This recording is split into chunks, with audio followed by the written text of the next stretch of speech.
Shall I just do my chat? Yes. Okay, all right then. So I'm Victoria Azavathan from the Ross Sleeping Commissioning. I don't know where to look there.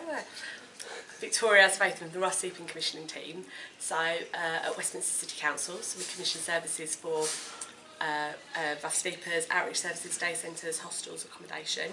And I think Paul wants to tell me about. I think I'm going to tell the story of how I met Paul. That's what I'm going to tell. Yeah. Okay, all right then. So, but he kind of said to me, "How did you get into this line of work, and how did we hook up?"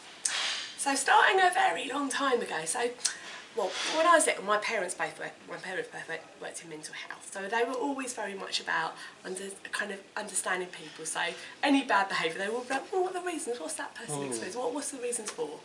Like to the nth degree, they were like that. Anyway. So then I grew up a bit more, and I got into housing. I did like social policy at uni, and started as a housing officer. And then I'd go on the mental health training, and it'd be more about the chemicals in the brain. And I thought, oh, that's not really what my mum and dad were talking about. But frankly, they got a lot of things wrong. So anyway, I didn't think anymore. So I moved on from proper council housing to supported housing and hostel work, and then I came here to Westminster City Council. And I can remember the day I read that paper about personality disorder, and I was like, no longer diagnosed with exclusion. I think it's 2003, and I read it, and I was like, this is it. This is everything. This is the understanding. This hostel work isn't about providing a roof to people. It's about helping put people back together, and this is what it's about. So I was so excited by that agenda. So really, since then, I mean, I'm in commissioning, so I do a lot of. I'm a bit of a jack of all trades. I do my finance, do contracting, contract management, but I've really tried my best to kind of use my influence to develop the work, sort of strengthen the work of workers, to work with people around personality disorders, to make the difference really, to help people.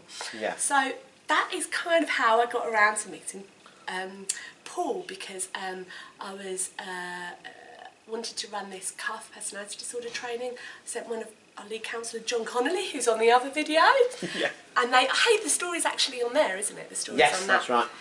So and they hooked up, and then John introduced me to Paul, and I can honestly think you were the first person that I've ever met who was out the other side, because on this we meet so many people in such a bad way on the street, such a bad way, and you think, can people really get better?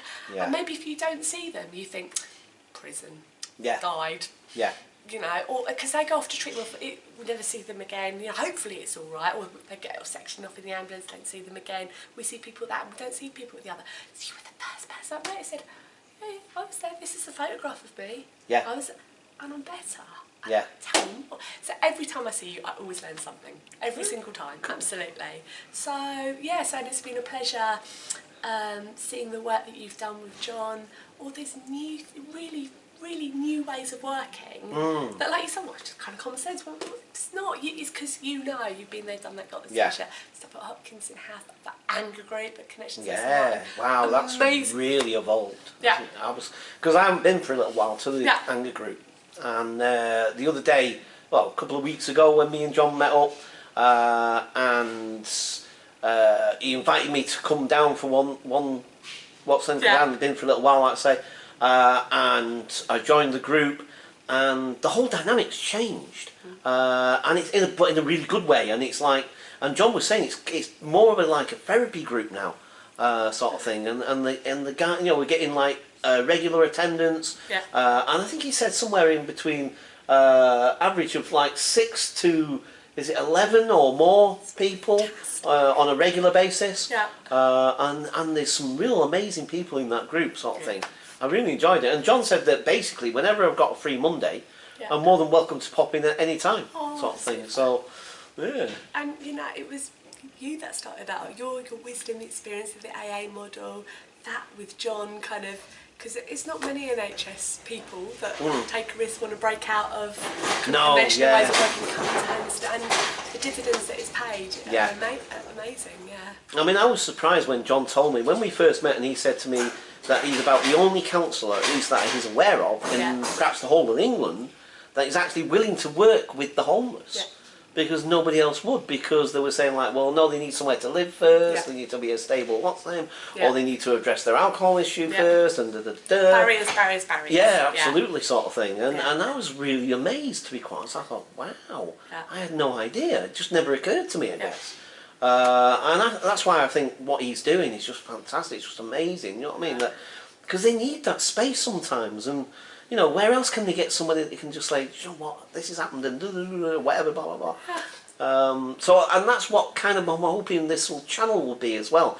I mean, like I said in the 40-minute video, part of it is that, I mean, I haven't got like grandiose ideas. I'm not saying that this is going to be some great flipping thing. No, I know, I'm like you. I'm not polished, but I'm a Cancerian. You're a Leo. So anyway, you had to drag me to do this. That's the difference. You should come and sit here in front of me. Come and sit here. Yes, that's the difference. It's being real, isn't it? Do you know what? No, it's not about that. It's being a real point. You were there. I saw that photo of you. You said, I had blood pouring out of my arm, but I still wanted that next drink. That's how strong the addiction. All these things I've learned from you along the way. The thing, it's a real voice, somebody at the other end. It's fantastic. You don't have to be polished, be real. Be authentic. Yeah, no, absolutely, and I think that's what I want this channel to do. I want the channel, hopefully, I want people to subscribe. People like yourself, other frontline staff and that, hopefully they can get on board. I want people to send me stuff if they want to do a little video themselves. A couple of other things that I might try to do if I can, if it's advisable. One is maybe interview somebody at the Passage, you know, staff at the Passage perhaps, if they're amenable to that. You know, stuff like that. So basically, like I say, trying to sort of just get the awareness out there, get people on board. And if people can come up with ideas, suggestions, you know, I was in Thailand one time and they've got this, blah, blah, blah, and I thought it was a really good idea, maybe we could use it here, you know, stuff like that sort of thing. So that's what I'm hoping to do. And like I say, I just hope people subscribe, and please subscribe, and let's try and see where we can take this. Lovely. I mean, I've seen a few other, very quickly, sorry, I just made me think of this amazing thing. If you get the chance to see it, it'll have you, it broke my heart, but in a good way, sort of thing, in a way. There's a couple of videos about homelessness, mostly set in America, and they've got this video. There's I think it's called, are they called Rekindle or something? They're called. I can't quite remember the name of it. And there's this American guy and his daughter, and they've set up this thing, and they've done this a few videos on their channel now. And one of them is a compilation of all these different homeless videos that are on the internet there and on YouTube, and it's all people stopping to help a homeless person do something or whatever. And there's one where you see these, do you know those anonymous people with the anonymous mask, you know, and all that sort of thing. And they're marching down. I don't know where it is. So I'm not too sure, but it's somewhere in England. And they're marching down the street, and there's a homeless guy there with a flat cap, funny enough, like mine. And he sat there, and and they all stop. And you hear them on the video, somebody says like, this is the reason why we're marching. And this, I don't know how, that guy must have been his luckiest day in his life. He must have made £100 in that moment, because people were just like, because there was a big march, you know what I mean? It's like, I don't know how many people, hundreds of people walking there, and they got all the people in the march to put in his hat sort of thing. But then, the best one I think is there was this guy, and they did this, it's a bit like a social experiment thing. And what happened was there was this black American guy, and he sat in the corner. This guy's passed him a few times apparently. So they decided with the local shopkeeper, what they were going to do was they were going to pretend that he's got a winning lottery ticket, and he gave £1,000 or $1,000 to the shopkeeper of his own money, and says, right, when we come in, say it's a winning ticket and give him the £1,000. Okay. So this is what they did. And this man's reaction, like I say, it just brought, every time I think about it, it brings tears to my eyes. This black dude, he was like so grateful, and he started crying. And he wanted to share the money with the man.